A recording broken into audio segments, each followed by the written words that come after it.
In January 2025, Trump signed over 45 executive orders. That is a lot of orders. Some of those orders relating to the southern border and the cartel. If you are wondering why he has such animosity towards them, it is because he met someone that he hates, someone that he fears, someone named Emilia Perez. Yes, the movie that somehow got itself into 13 Oscar nominations for the Academy Awards. 13. Shut up. Now, it is common to see multiple nominations for the same movie, but never quite this many. Of course, they do usually release in the later months, so they are more fresh in people's minds. That's why they invest heavily in marketing to the judges of the awards. Some normal, some weird, and some just insulting. With awards come prestige, and this one is, as of writing, just one award shy of 69. Nice. Well damn, this movie must be good if it's getting all these awards. And from the trailer is actually one I do like. It doesn't give really much away at all. I don't know what the hell is going on, but I am intrigued. At least enough to turn on to Netflix. Yeah, this is one you can see right now on Netflix. And since it's a nominated movie, we'll probably be there for the next 6 months. But now, let us see who exactly is Emilia Perez. We know we are in for a fun time when we are getting not 1, not 2, not 5, but 11 producing credits. And then they show them all again, and I think they sneak in like 9 other ones in there. CinemaSins would be eating well tonight. Oh, and if it hadn't tipped you off, from everything being in Spanish, to 2 of the stars being Zoe Saldaña and Selena Gomez, to the freaking name being Emilia Perez, you have this mariachi band singing and this robotic tuned voice singing about mattresses, refrigerators, washing machines, all in Spanish. Oh, we are in for a fun time. We cut to Zoe Saldaña being a lawyer, doing lawyer type things. She is down on her luck lawyer, Rita Maro Castro, working on a speech for an upcoming case, when all of a sudden, we are in a musical. Kind of. Yeah, they do straight singing to a kind of talk singing, or just switch in between the two indiscriminately. And unfortunately for me, no quiero español. 2 years of Spanish and I could barely speak it. And we've run into our first problem, and it's a problem for a lot of foreign films. The bottom 1 inch. I don't have a problem with it most of the time, but you do constantly need to be looking down in order to follow the flow of the conversation. And on first time viewing and they start speaking fast, it gets difficult. That is why I do like to put the dub on if I can, because I can be more immersed into it. That's how I watch Squid Game. I know, I'm a filthy sinner. But if I like something and go back to it, I will try the dub just to see if it's better or worse. Anyway, she's a lawyer that has to make a speech for her partner to deliver, defending the media figure by saying his wife, oh right, YouTube doesn't like this word, unalived herself. She gets a call about a very lucrative offer. They set up a meeting the only way in Mexico. They finally meet, and it's the drug kingpin, Juan Manitas Del Monte, played by Karla Sofía Gascón, and possible heir to the Del Monte food empire. The offer is for her to find a doctor to perform gender-affirming surgery. Well, that took a twist. Feeling discouraged at her standing in life, she agrees to the job and starts shopping around for doctors. In song, of course. And by this point, you should be able to tell if you are in for this ride or not, because we get a musical number of all the different surgeries you could get. It's an odd number to say the least, but not as much as the one where I guess this guy is English or American because he starts singing in English. And this guy cannot sing, or have to talk sing, which I really hate. And the lyrics don't even flow into each other. Like I said, terrible Spanish. I don't speak it, so maybe there's a learning curve, but the lyrics for this are terrible even if I did have an ear for it. But they switched to English, and I do know that one at least, and the lyrics just do not sync up. The only saving grace is Zoe trying to save this, and this song is probably the one with the lyrics that probably got submitted as the message of the movie. Everyone in between, and everybody no one has ever been. I'll never let you down! Also, apparently this guy could speak 5 languages and wants to show that off. Still deciding, the doctor goes to meet him because of all the mystery behind him. While Zoe gets a chance to nap, we start having all this overlay as Manitas gives his life story from his upbringing to his internal struggles with gender dysphoria. We also meet the wife Jessie and his 2 kids, so that further complicates things, since their lives will be affected as well. We are coming to the end of the first act, the doctor agreeing on the procedure, Rita getting paid, and Manitas spending one last night with the kids and wife before they head off to Switzerland. Oh yeah, black background. Time for another song from the man, woman, his or the drug kingpin themselves. It's alright, starts out low and gravely, but ends on tolerable. So we see the surgery has happened, and everyone's lives begin anew. Jesse and the kids skiing in Switzerland, Rita getting paid, and Benita's dead, and in his place is Emilia Perez. 4 years later, and life is going better for Rita. She's being a lawyer in London with co-workers, having dinner, when a mysterious woman comes to the table and starts chatting up Rita. But who is it? Who could it be? So Rita is rightfully horrified, thinking she's coming to kill her, but turns out she wants her to help get the kids back, and the wife home. In song, of course, and this one's alright.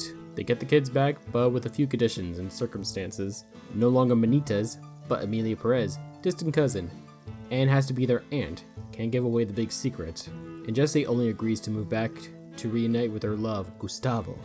With another song, and Selena's first, it's probably the one that starts to show the crazy energy this movie is going to go with. So far, this one, I like.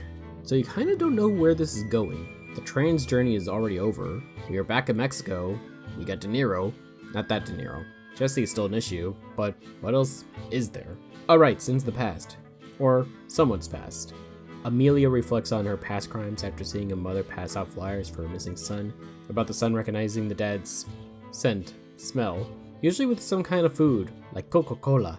Wait, hold up, which Coke? Regular or Mexican? Probably Mexican. So not to just make amends, but to give the people a sense of finality to all the people killed, Emilia uses her vast wealth and connections in order to start a charity, La Lucecita, that helps families discover if or when their loved ones died. Emilia starts to gain praise and recognition for her work, talking to the press, making commercials, recruiting volunteers, and another song. This one, I now know what Aquí Estoy is.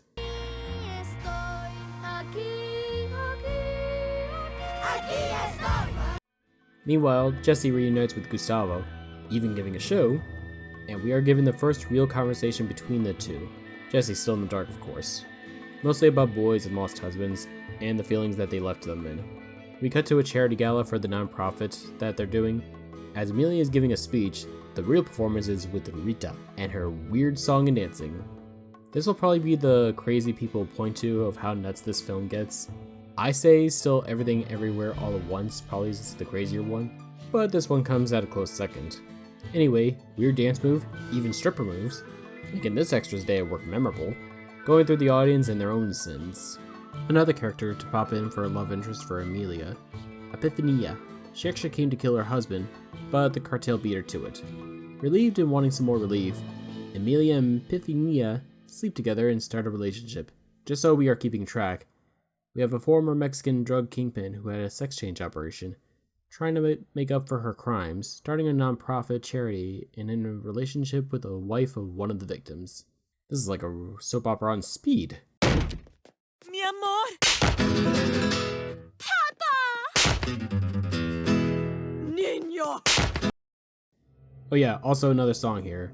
This one is actually not too bad. Something definitely for a movie, but will not listen to on the radio. Meanwhile, Jesse's rekindling her relationship with Gustavo and plans to marry him, and move the family to a new home, with the kids. Emilia slips a little back into her old self, becoming aggressive with Jesse. This causes her to flee with the kids, and this in turn causes her to freeze all accounts with the money, and that in turn makes Gustavo kidnap Emilia. This is where we are kind of going back into crazy and genre mixing.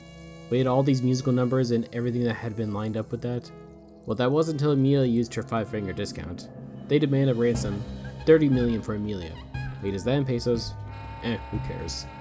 Rita starts gearing up for the rescue operation, and no song, but a weird ASMR tune where the guys are assembling the guns. I have no idea why this is here at all. We head into our final act, Rita going to the house and her crew taking the side roads for an ambush. Rita tries to negotiate with Gustavo, but they spot the soldiers and a shootout begins. And in song! Emilia finally revealing who she is to Jesse, bringing up details her husband only knew. Once again, things that could have been brought to my attention yesterday! This leads to a confused Jesse and Gustavo throwing Emilia into the trunk of the car and driving away. Jesse, realizing the truth, fights Gustavo, wrestling the gun away, but ultimately sending the car straight off a cliff, much like this movie. Our feature presentation comes to an end with Rita telling the kids another half-truth and becoming their guardian, and Epiphania leads the people through the streets with a giant statue of Emilia, singing her eulogy and celebrating her fight for the truth and freedom. So I'm going to try to unpack this as critically as I can. Is the plot bad? A former drug kingpin trying to right the wrongs of his past? No, there is a certain redemption to it. Kinda reminds me of Ed Norton's character trying to be better after all the shit he and his friends have done. What about the characters? They are alright. Each one of them goes through their own transformation. The director even said in his making of for this movie, each of the characters have their own genre of music. Rita gets rock and rap songs, Jesse gets pop songs, and Emilia gets slow sentimental songs. They even have a lighting change, from dark and alone in the beginning to bright and colorful when you are true to yourself. So why does this receive all this hate? Why shame a movie? Is it because of all the awards? Awards sometimes don't mean jack. The Beatles only ever won like 4 of them in their entire run. Because of the genre mixing? A dramatic piece with a musical? Yeah, that is weird, but not unheard of. My favorite dark comedy is Teeth, and musicals are allowed to go into dark subjects. Les Miserables and West Side Story comes to mind. Because it's Oscar bait? Well, I mean, with everything being woke and DEI, isn't every movie now Oscar bait? The director? Well, the director is Jacques Audiard. That doesn't sound Spanish. That might be the big reason it's controversial, is because of where it is and who is in the movie. So this being in Mexico, and several names being Mexican, you think they filmed this in Mexico? No, it was a soundstage in France. And the actors are not even Mexican. I think they only sent some people to Mexico to take pictures for research. Translation and dubbing were an issue. I tried the English dub and couldn't get through it because I think they were AI generating the voices. Like, take a listen. I am Emilia Perez, a Mexican woman, a woman like any other. Look at the Minister of Public Education, a specialist in show companies. Yeah, not exactly the easiest to listen to, especially when you are expecting singing. Okay, so what about the actors? Well, while they all do speak Spanish, all but one of them are actually from Mexico, and she only comes in the last third. I'm not asking every casting choice to be one for one in real life, but couldn't you at least get one of the main 3 to be from Mexico? According to the internet, it is also because of Emilia herself. And no, I'm not talking about the actress sending out mean tweets, although these could be really spicy mean tweets. No, it's more on the fact that the character being part of the drug cartel and being treated as heroic. Unlike the other contenders where they are either set in the distant past or based on fantasy, cartel is very much alive and well, enough for Trump tariffs to be a thing now. The cartel do kill people, people have disappeared. The best way to describe this is like an SS officer being your main character, wanting to be a woman, feeling bad about the acts that they committed, and tries to make amends for it. Also, you hook up with one of the Holocaust survivors and they never find out the truth. The only salvation comes towards the end where she ends up in the trunk and set on fire. But another reason might also have to do with the fact that no one ever found out the truth about Emilia Perez. Only Rita and briefly Jesse knows the truth. To bring up American History X again, the main character's transformation is in full view of everybody. There is no hiding who he used to run with. Yeah, it stemmed from his father's bigotry, but that doesn't excuse it. And the lesson is hate only brings more hate when Danny dies. Or, actions have consequences, and Emilia Perez doesn't really face the consequences of her actions. Yeah, she gets kidnapped and killed, but that has more to do with her actions trying to keep her kids close. This wasn't some reporter who was digging in and figured it out. This wasn't a former colleague wanting to kill him because he's alive or trans. I think the other problem is probably the biggest one people will point to. The trans issue. Okay, so they don't just gloss over it. They do spend the first act on it. From finding out about the upbringing to the different surgeries people go through to transition. But after that, we never really bring it up again. And this is where I'm torn on this. Yeah, I want more representation from different groups of people. I do want to acknowledge their struggle, but I also don't want every movie about a trans person to be an important movie, you know? I guess an equivalent would be when the black people are in the movie. Not every single black movie has to be a Malcolm X or a Salem, but you also don't want them all to be just Tyler Perry Medea movies. People claim this is Oscar bait, and they might have a point to this. The trans issue never really comes up again, not with the volunteer she's hooking up with, not with having to talk to officials or the family member of victims, not even the struggle of acceptance or tolerance. The only authenticity is they did get trans actors to play Emilia. So while researching this, I did find that while in the US you can access it fine on Netflix, guess where you can't get it? Mexico! And maybe that's the main reason behind all this hate. The hypocrisy and the lack of authenticity. A movie about Mexico that was filmed in France, with a cast that is from everywhere else but Mexico, with bad translations and dubbing for songs, only half of which are passable, about a former drug kingpin transitioning into a woman, glossing over the transition and never revealing who Emilia Perez was in a former life. And I have to actually pay for a ticket instead of skipping over it for Don Don on Netflix. There might be a point to this grievance. Luckily, everyone has their point to make in one way or another. I personally like Emilia's take on it. Joanne Sacrebleu. France can make a movie about Mexico, then Mexico can make a movie about France, making fun of everything French, the wine, the food, putting mime everywhere with a mustache, even the women. I personally like these two showing up to stop Bombapot, the guy from The Incredibles. Plus, it's only 30 minutes, as opposed to the 2 hours. So Emilia Perez, for me, not a very good movie. The songs suck, the dub was terrible, the weird way of turning a drug cartel kingpin into a hero. Actually, did we ever see the drugs that they were pushing? They addressed the killing, but not the drugs that they were selling. But digging in and finding it was made in France, and barely any of the cast are from Mexico, takes away any authenticity this might have had. And that leads us to the reaction everyone had at this movie. Vitriol. Because they are getting all this praise, all these awards, all the money, and all using the pain and suffering Mexico deals with, and not seeing a dime of it. And turning it all into a bad musical just leaves a bad taste in your mouth. Emilia Perez, the woman the internet hates and deserves the hate. This was a long one, but hey, not an interactive at this time. Don't worry, I'm not splitting this into choices. Only to like and subscribe, and comment too. You know the drill. I'm gonna see if I can get a few of the Oscar movies out if I can. I wanted this one first, and hopefully the rest will follow. But if you got some suggestions for movies or games you want me to give my hot take on, I'm all ears.